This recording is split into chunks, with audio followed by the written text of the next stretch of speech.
সকাল থেকে রাজধানীর শাহবাগ মৎস্য ভবন, জাতীয় প্রেসক্লাব, হাইকোর্ট, টিএসসি এলাকা মিছিলে মিছিলে একাকার।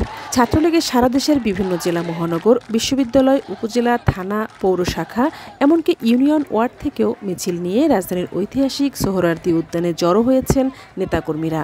মিছিলে এবং সমাবেশের স্লোগান একটাই, ওয়ান্স অ্যাগেইন শেখ হাসিনা। জাতির পিতা বঙ্গবন্ধু শেখ মুজিবুর রহমান ও বঙ্গমাতা শেখ ফজিলাতুন্নেসা মুজিব স্মরণে এই ছাত্র সমাবেশের আয়োজন করে ছাত্রলীগ। দেশের বিভিন্ন স্থানের মতো নারায়ণগঞ্জ জেলার রূপগঞ্জ উপজেলার 7টি ইউনিয়ন, 2টি পৌরসভা ইউনিট এবং একটি সাংগঠনিক ইউনিটের বিপুল সংখ্যক নেতাকর্মী সমাবেশে যোগ দিয়েছেন। আমাদের আজকের সমাবেশে রূপগঞ্জ উপজেলা ছাত্রলীগের নেতৃত্বে আমাদের প্রত্যেকটি ইউনিয়নের, পৌরসভার প্রত্যেকটি ওয়ার্ড থেকে ছাত্রলীগের এবং ছাত্রলীগের বাহিরেও ছাত্র সমাজ আজকের এই ছাত্র সমাবেশে স্বতঃস্ফূর্তভাবে অংশগ্রহণ করেছে।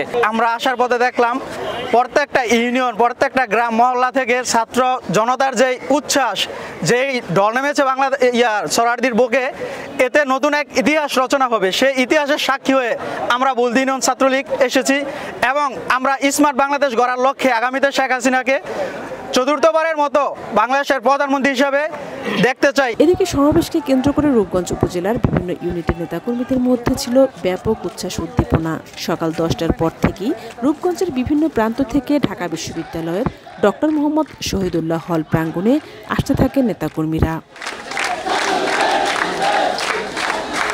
আমরা রূপগঞ্জ উপজেলা ছাত্রলীগ থেকে আজকে 6000 নেতাকর্মী নিয়ে আমরা এই সোহরাওয়ার্দী উদ্যানে এই ছাত্র সমাবেশে যোগ দেওয়ার জন্যে আমরা শহীদুল্লাহ হলে অবস্থান করছি। আপনারা জানেন ইনশাল্লাহ আজকে থেকে শুরু হবে ইনশাল্লাহ। আমরা রূপগঞ্জ উপজেলা ছাত্রলীগ শপথ করছি আমরা জননেত্রী শেখ হাসিনাকে আবার জয়যুক্ত করে, আমাদের মন্ত্রী গোলাম দস্তগীর গাজী বীর প্রতীক মন্ত্রী মহোদয়কে জয়যুক্ত করে তারপরই ঘরে ফিরে যাব। আজকে আমরা অত্র প্রোগ্রামে উপস্থিত হওয়ার কারণ হচ্ছে আগামী ছাত্রলীগের যে দিক নির্দেশনা দিবেন, আমরা ওই দিক নির্দেশনা মোতাবেক কাজ করব এবং জননেত্রী শেখ হাসিনাকে আবার পুনরায় প্রধানমন্ত্রী করে এবং গোলাম দস্তগীর গাজী মন্ত্রী মহোদয়কে আবার সংসদ সদস্য হিসেবে জয়যুক্ত করে আমরা ছাত্রলীগ ইনশাল্লাহ ঘরে ফিরব। রূপগঞ্জ উপজেলা আওয়ামী লীগের সহসভাপতি গাজী গোলাম মর্তুজা পাপ্পা বলেছেন, বঙ্গবন্ধু কন্যা শেখ হাসিনাকে আবারও বিজয়ী করতেই এই সমাবেশে জড়ো হয়েছে দেশের ছাত্র সমাজ। আসলে এই উন্নয়ন তো ছাত্রদের জন্য, কারণ আমার ছাত্ররাই ভবিষ্যৎ। তাদের বাংলাদেশ, সেই বাংলাদেশ গড়ার জন্য তারা এখন সব হাতে হাত মিলিয়ে আজকে এই গণসমাজে এসেছে এবং ইনশাল্লাহ আপনারা দেখেন যে আমাদের যুব সমাজের সমাজ যাদের ভবিষ্যতের জন্য মাননীয় প্রধানমন্ত্রী আওয়ামী লীগ সরকার প্রাণপণভাবে পরিশ্রম করে যাচ্ছে, তারা এক হয়েছে। আর কোনো ষড়যন্ত্র বাংলাদেশের মাটিতে ইনশাল্লাহ থাকবে না।